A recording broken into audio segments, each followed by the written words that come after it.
What is going on, everyone? We are back with another review. And in this one, we're reviewing Season 1, Episode 19 of the Twilight Zone. It is called The Purple Testament.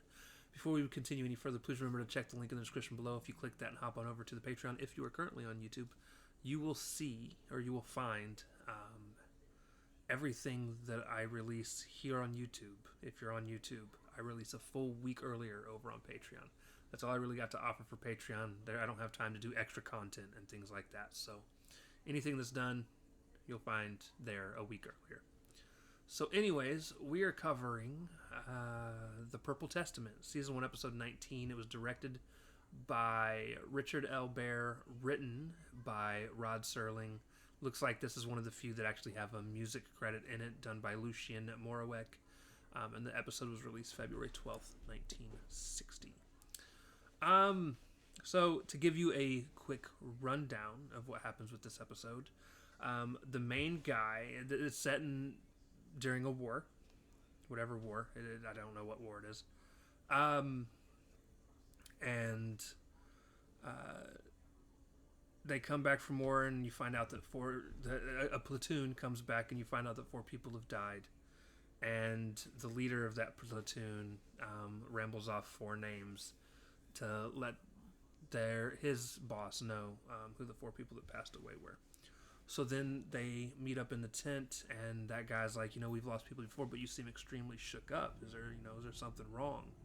And finally the guy breaks down and he's like, yeah, those 4 people that passed away, I knew they were going to pass away. I looked at them, and there was something that gave away that I knew that they weren't going to make it. Of course the guy doesn't believe him, and rightfully so. It's a little strange. So then they go on, and he knows that, or he goes up to visit one of his platoon members, who is in the infirmary of the camp. And while he's up there talking to the guy, he sees the light on the guy's face. It's like a light that shines over their face that lets him know that they're going to be the next, that they're not going to be making it. He faints. By the time he wakes back up, which is probably just a couple minutes later, the guy's passed away, proving his point. So he comes down, talks with the head guy that's now downstairs, as well as his boss, and explains to them again, like he knew that the guy was going to pass away, explains how he knows that the guy's going to pass away. Everybody there thinks he's crazy, and he moves on. The next day, I'm guessing they're getting ready to head out to their next battle. He looks at his buddy, who's also his boss, and sees the light on his face and tells him that he should stick behind or he's not going to make it. The guy leaves the pictures of his family as well as his wedding ring and decides he's going to go to war.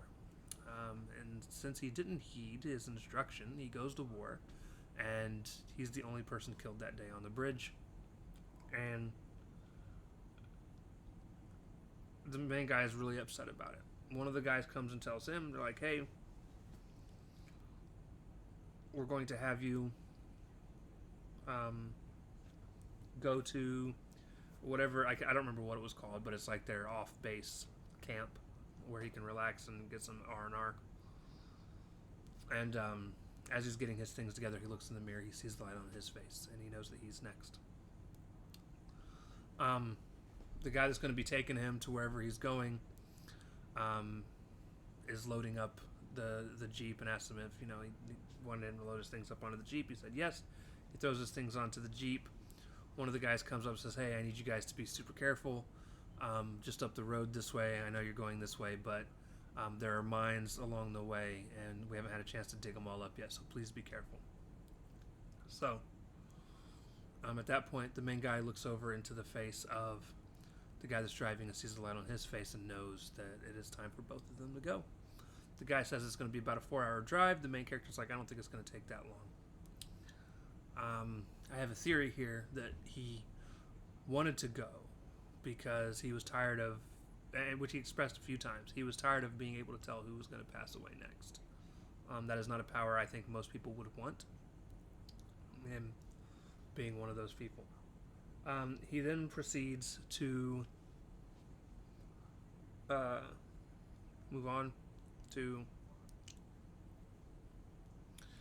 I don't remember what I was going to say there. They then proceed to drive off, and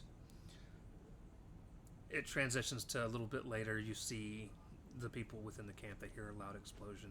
Somebody thinks it's thunder, and then the guy's like, "Yeah, it's got to be thunder," and then that's it. But we know what really happened. The thing blows up.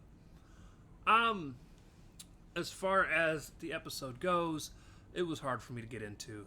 Guys, I don't know if it's just Rod Serling or what, but I swear almost every single time Rod Serling single-handedly writes a story, it's near the bottom of interest for me, and I don't know why it correlates that to that point.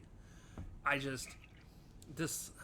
don't do war stories very well anyways. I don't find war stories entertaining. I don't find war stories fun to watch. I don't find them even interesting. I'm not a fan of war, especially war as it is now. War stories, if it's like set in a medieval age, I'm all for watching a bunch of people sword fight and fight with pole arms and things like that. Not a fan of guns. I've never been a fan of guns. I don't like them. So yeah, this is probably going to rank near the bottom for me if I'm just being 100% honest. Was it well written? Yes, it's well written. It's well acted. There's not been one person in this entire series that I think the acting has been bad. And I mean, it was well written. It's just something that absolutely does not interest me. It just doesn't. Even the premise where it's like, oh, I can tell who's going to die. I think it would have been more fun for there to be some kind of twist, and I don't know how exactly you'd be able to spin it, where he's able to intervene, and it would have been fun if, like, every time he intervenes, it just causes somebody else to die. I don't know, something. It would have been fun. But this was just very straightforward. So, with that being said, like I said, it is going to end up ranking near the bottom for me overall. I'm not ranking them based on how well written they are. I'm ranking them on how much I enjoyed them. And I didn't have a whole lot of fun with this one. Again, war story mixed with it being Rod Serling that wrote it. Rod's a rough one for me for some reason. I know it's his show, and a lot of everything is him. But I'm noticing I tend to like things that he doesn't do more than things that, or I tend to not like them very much, as opposed to the things other people write. I tend to enjoy quite a bit more. So with that being said, ladies and gentlemen, that is going to do it for this review. Tomorrow we have the last day of House of the Dead. And then after that, we get the next Twilight Zone episode. So be with us for that. Love you guys. We'll see you next time. Peace.